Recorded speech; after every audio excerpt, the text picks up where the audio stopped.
Hello, internet. I'm here today discussing one of my favorite personal favorite book series, the Stormlight Archive by Brandon Sanderson. This is a quick video on why I think everyone should read or experience these books in some fashion. First of all, these are the best depiction of mental health I've ever seen put to page. I've read many books. I've indulged in a lot of the fantasy genre, a lot of the sci-fi genre. Not too much into many other things, but this is what I think the best depiction of depression, overcoming it, and becoming someone new has ever been written, and it's not even close. Like Brandon Sanderson, the author Brandon Sanderson, I know has done extensive research into it. Um, and there are characters that you can grow to love and know and feel their triumphs and their struggles. Incredible character work throughout books 1, 2, 3, 4, and 5 all the way through. I think that they're a lot. They're big. They're long. They're large books. I'm not gonna sugarcoat it or anything, but they're worth it. Every page you spend with these characters is worth it. Um, I also want to talk about how the characters are intricate, deep. They're not a single thing. They're not just one person or one feat. I guess they're one person, but they're not one. They're not just like a character that has depression is not just the depressed character. Are they typically? Yes, but there is so much nuance to that depression. You learn about them, you learn how they get through it, you learn how they triumph through it, you think about your own experiences and take from theirs what you can, which is just incredible. Which is an incredible way to experience a book, feel like you're alongside these characters, and know that what they're feeling you have felt before and that they have gotten through. Incredible. The world building also is just on a level that I haven't seen in any other media. This world itself of Roshar is beautiful, well described, well written. Even if you're talking about like lore and history of the world, all fantastically well done.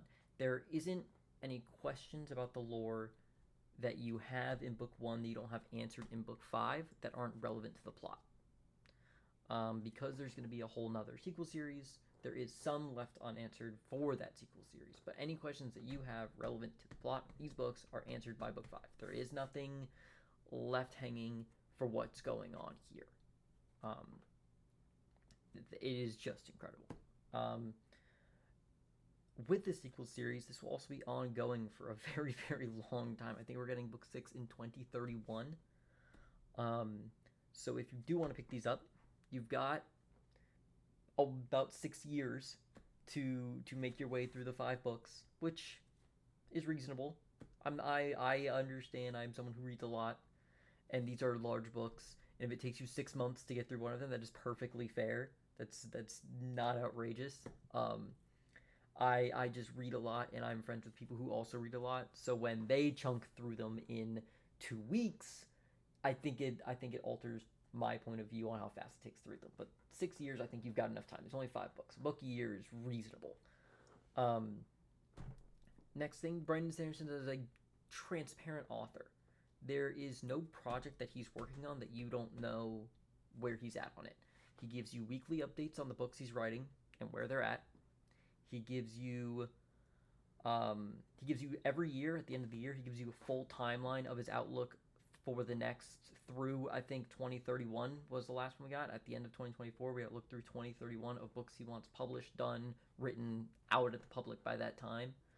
Um, we see all of his other projects that just relate to his company of Dragonsteel, all his other books, all his other merchandise, Stormlight based tabletop role playing game books. If you're into that, any sort of mugs, T-shirts, dice, anything, um, all transparently done. Always talking to his fans, literally once a week. Has a podcast that he goes on about. Um, this is all on his YouTube channel, and I think these are just some of the vast reasons on why I think people should at least attempt to experience Stormlight. I hope there's an adaptation of some point. It would have to be a you a it'd have to be a TV show on the level of that Wheel of Time show. I think that is the only way we'll get a somewhat accurate representation of the media. Also, casting wise is impossible.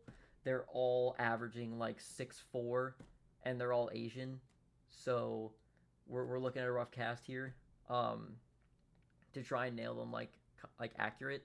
So already that means you can open up the cast to anybody, um, because there is no way to consistently fill that full cast.